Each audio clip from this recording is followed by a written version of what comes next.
성도 여러분, 밤새니 주무셨습니까? 복된 새날이 밝았습니다. 또 찬양 드리며 하나님 예배자로 나가겠습니다.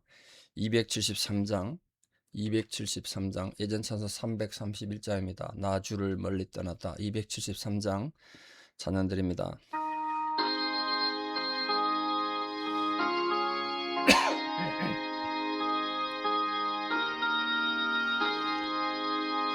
나 주를 멀리 떠났다. 이제 옵니다. 나 죄의 길에 시달려 저여옵니다. 나 이제 왔으니 내 집을 찾아 주여 나를 받으사 맞아주소서. 그 귀한 세월 보내고 이제 옵니다. 난 이웃치는 눈물로 주여 옵니다. 나 이제 왔으니 내 집을 찾아 주여 나를 받으사 맞아주소서. 나 죄에 매여 고달파 이제 옵니다. 주 크신 사랑 받고자 주여 옵니다. 나 이제 왔으니 내 집을 찾아 주여 나를 받으사 맞아주소서. 이 병든 맘을 고치려 이제 옵니다. 큰 힘과 소망 바라고 주여 옵니다. 나 이제 왔으니 내 집을 찾아 주여 나를 받으사 맞아주소서. 나 바랄 것이 무언가 우리 주 예수 날 위해 죽임 당하심 믿고 옵니다. 나 이제 왔으니 내 집을 찾아 주여 나를 받으사 맞아주소서. 아멘. 사도신경으로 우리 신앙을 고백드립니다. 나는 전능하신 아버지 하나님 천지의 창조주를 믿습니다. 나는 그의 유일하신 아들 우리 주 예수 그리스도를 믿습니다. 그는 성령으로 잉태되어 동정녀 마리아에게서 나시고 본디오 빌라도에게 고난을 받아 십자가에 못 박혀 죽으시고 장사된 지 사흘 만에 죽은 자 가운데서 다시 살아나셨으며 하늘에 오르시어 전능하신 아버지 하나님 우편에 앉아 계시다가 거기로부터 살아있는 자와 죽은 자를 심판하러 오십니다. 나는 성령을 믿으며 거룩한 공교회와 성도의 교제와 죄를 용서받는 것과 몸의 부활과 영생을 믿습니다. 아멘. 2026년 7월 1일 수요일 새벽입니다. 벌써 7월이네요. 한 해의 반이 갔습니다. 하나님 주신 말씀 요한복음 12장 42절에서 50절입니다. 요한복음 12장 42절에서 50절. 봉독에 올립니다. 그러나 관리 중에도 그를 믿는 자가 많되 바리새인들 때문에 드러나게 말하지 못하니 이는 출교를 당할까 두려워함이라. 그들은 사람의 영광을 하나님의 영광보다 더 사랑하였더라. 예수께서 외쳐 이르시되 나를 믿는 자는 나를 믿는 것이 아니요 나를 보내신 이를 믿는 것이며 나를 보는 자는 나를 보내신 이를 보는 것이니라. 나는 빛으로 세상에 왔나니 무릇 나를 믿는 자로 어둠에 거하지 않게 하려 함이로라. 사람이 내 말을 듣고 지키지 아니할지라도 내가 그를 심판하지 아니하노라. 내가 온 것은 세상을 심판하려 함이 아니요 세상을 구원하려 함이로라. 나를 저버리고 내 말을 받지 아니하는 자를 심판할 리가 있으니 곧 내가 한 그 말이 마지막 날에 그를 심판하리라. 내가 내 자의로 말하는 것이 아니요 나를 보내신 아버지께서 내가 말할 것과 이룰 것을 친히 명령하여 주셨으니 나는 그의 명령이 영생인 줄 아노라. 그러므로 내가 이르는 것은 내 아버지께서 내게 말씀하신 그대로니라 하시니라. 아멘. 요한복음을 쓴 저자는 제자 요한입니다. 제자 요한이 오늘 이 본문 말씀 속에서 관리들 중에도 믿는 자가 많았다, 이렇게 밝힌 까닭이 뭘까요? 그 중에도 그 일부 간원들이 예수를 믿고 따랐다는 것, 유대인들이 예수 그리스도를 믿지 않고 박해하는 것에 대해서 정말 안타까움이 있었을 거예요, 요한 입장에서. 그런데 그 중에서 유대 관원들 지도자들도 예수를 믿었다는 건 희망적인 일이 아닐 수 없죠. 원래 요한은 사마리아 지역에 지나다가 사마리아 지역 사람들이 예수님을 못 지나가게 하고 돌아가라 그러니까 화가 나서 예수님 보고 이 마을 확 불질릅시다, 그렇게 말했던 사람이에요. 그만큼 과격했던 사람인데 이런 성경을 쓰게 됐단 말이에요. 그러니까 거의 이제 안타까움이 있는 게 마음에, 이들이 예수를 믿게 됐으면 정말 좀 정확하게 믿었으면 좋았을 텐데 끝까지 그걸 드러내놓고 예수를 믿지 못했다. 그 이유를 지금 말하고 있죠. 그들이 출교를 당할까 두려웠기 때문이다. 유대인들이 출교당하면 얼마나 어려움을 겪는지는 이미 말씀드렸습니다. 유대인으로서의 자격이 없어지면 로마 정부가 주는 특혜를 전혀 못 누리고 생계에 당장 지장을 받습니다. 뭐 육체적으로 보호받지 못하는 건 당연하고, 출교당하면 누가 죽여도 살인죄도 안 됐다고요. 왜 이들이 이렇게 됐느냐? 그 출교의 두려움이 컸기 때문에 뭐 그럴 수도 있겠습니다만 그 본질적인 이유를 이렇게 표현하면 이 말이 참 가슴 아픈데요. 이들이 사람의 영광을 하나님의 영광보다 더 사랑했기 때문이다. 이건 오늘 우리에게도 너무나 큰 교훈이자 경고고 가슴 아픈 말씀이에요. 왜냐하면 지금도 우리가 이런 실수를 부지기수로 하니까, 진짜 무엇이 하나님의 뜻이고 하나님의 영광을 위한 것인지 알면서도 사람의 영광, 그러던 나와의 인간관계, 맨날 같이 차 마시고 놀고 이 관계가 좋으면 그 사람이 아무리 나쁜 짓 해도 말을 못하는 거예요. 하나님 영광보다 그 사람의 인간관계, 영광을 더 좋아하니까. 그건 지금 우리도 그게 그런 거 아닌가요?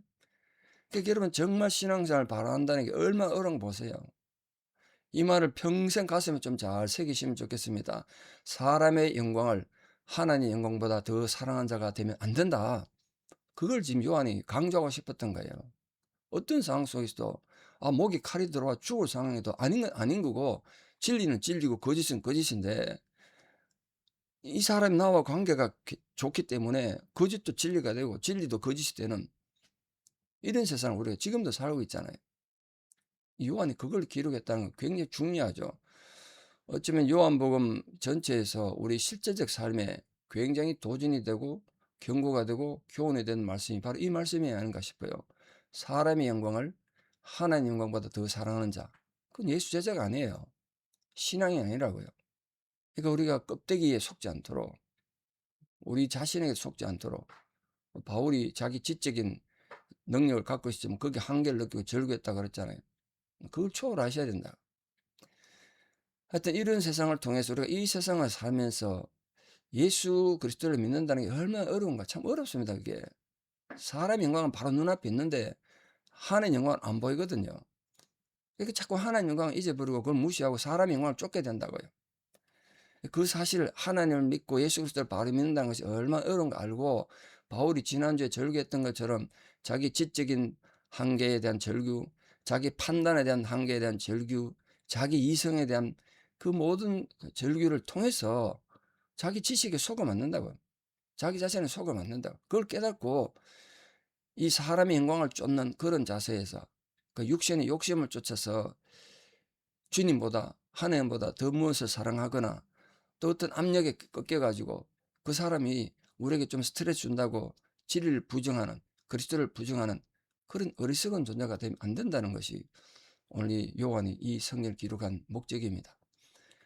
그러므로 우리 모든 성도님들 날마다 이런 도전은 항상 있을 건데 거기서 승리하기 위해서 매일 경건의 훈련을 하시고 위로부터 오는 신령한 은혜의 힘을 덧입어서 모든 고난도 유혹도 공격도 이겨내는 믿음의 성도 되기를 진심으로 축원합니다. 자, 그런데 오늘 예수님께서 이렇게 말씀하셨습니다. 예수 그리스도를 믿는 것이 그게 하나님 믿는 일이다. 예수를 보는 것이 하나님 보는 것이다. 이렇게 묘사했습니다. 굉장히 중요하죠. 왜 그런 말씀하셨냐면 하나님과 예수 그리스도와의 관계가 불가분의 관계이기 때문에 그래요. 불가분의 관계. 하나님과 예수님은 분명히 완벽히 독립된 두 개의 인격체인 건 맞습니다. 그러나 그 기능하는 목적에 있어서 방법에 있어서 활동의 내용에 대해서는 완전히 하나라는 거예요. 예를 들어서 비유가 좀 어떨지 모르겠습니다. 우리 눈, 코, 입, 손발 등 여러 개 지체가 우리에 있긴 하지만 그 눈이 하는 역할과 코가 하는 역할이 다르지 않습니까? 눈으로 사물을 보고 코로 냄새 맡습니다. 근데 눈으로 냄새 맡고 코로 세상 보려면 되냐고요? 안 된다고요. 한 역할이 다르지만 그 역할이 우리 한 몸을 이루는 거 아니겠습니까? 그런 것처럼 하나님과 예수님도 독립된 인격체지만 역할이 다르다. 그럼 목적에 있어서는 같더란 거예요. 한 지체에 대해서는. 그거를 또 다른 독립된 인격체가 한 분이 성령 하나님 계시는데 그 성부, 성자, 성령이 각기 따로 존재하지만 한 분이시다. 그래서 우리 삼위일체라 그러지 않습니까? 하나님은 오직 한 분이신데 단일한 신성에 있어서는 동일한 삼위가 성부, 성자, 성령이 계시지만 하나 있지만 본체는 하나지만 실제에서는 구분된다. 성부가 하는 역할이 다르고 성자가 하는 역할이 다르고 성령이 하는 역할이 다르더라. 그러나 실제 본질에서는 하나다. 이런 걸 기억하셔서 이 삼위일체를 또 새벽에 다 설명하기 어렵습니다. 아들을 부인하는 자에게는 또한 아버지가 없으되 아들을 시인하는 자에게는 아버지가 있다. 같은 요한 1세에서 썼던 성경인데요. 그걸 가슴에 잘 새기고 진리의 말씀을 바로 깨닫고 하나님 영광을 위해 살아가는 모든 성도들 되기를 진심으로 축복합니다. 자, 오늘 12장에서 예수님께서 마지막 교훈을 또 주셨는데요. 여기서 하면 사실은 요한복음 실제적 교훈이 끝나는 거란 말이에요. 13장부터는 이제 예수님 죽으러 간 6월절이 시작돼요. 자, 예수님 마지막 교훈이 뭐냐 하면 자신의 사명이 사람들에게 믿음을 일깨워주고 그들을 어둠으로부터 구원하는 것이다. 지금 심판하기 위해서 온 것이 아니라 그랬잖아요. 그 예수 그리스도의 사명은 하나님께서 주님에게 명령하신 명령이긴 한데 하나님께서는 사람들을 절망과 죽음으로부터 건져내서 영생 주시기를 원하신다. 영생. 그래서 예수님께서 이 땅에 오셔서 나를 믿는 자는 영생을 얻을 것이나 그렇지 않는 자에게는 심판이 임한다. 오늘도 그렇지 않습니까? 예수님께서 이런 말씀에도 불구하고 끝까지 예수 그리스도를 믿지 않는 자는 심판에 임할 수밖에 없는데 그때는 예수님이 나타나서 이 괘씸한 놈들 너희들 나를 믿지 않았지 이렇게 하신 게 아니라 뭐라고 그랬죠? 내가 한 말씀이 그 말씀이 그들을 심판하게 될 것이다 그랬습니다. 그래서 말씀이 그만큼 중요한 거예요. 그래서 기독교가 말씀의 종교예요. 우리 말씀으로 구원받고 말씀으로 심판받아요. 근데 예수님의 이런 경고가 정말 뭐 사사롭고 헛하는 것이 아니라 반드시 앞으로 실현될 것임을 보여주시기 위해서 이건 내가 내 자의로 내 개인 생각으로 말하는 것이 아니라 오직 성부 하나님께서 명령하신 것이다. 그걸 다시 강조하신 거예요.